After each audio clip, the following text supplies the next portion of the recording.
In front of me is LENOVO Tab One, and today I would like to show you how you can resize font.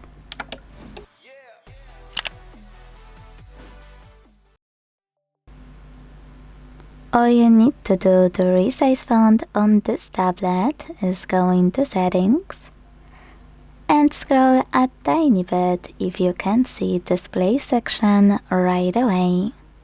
Click on it, scroll some more, and this way access this section called Display Size and Text. Tap on it and operate this slider under font size to adjust it. You can check out preview at the top.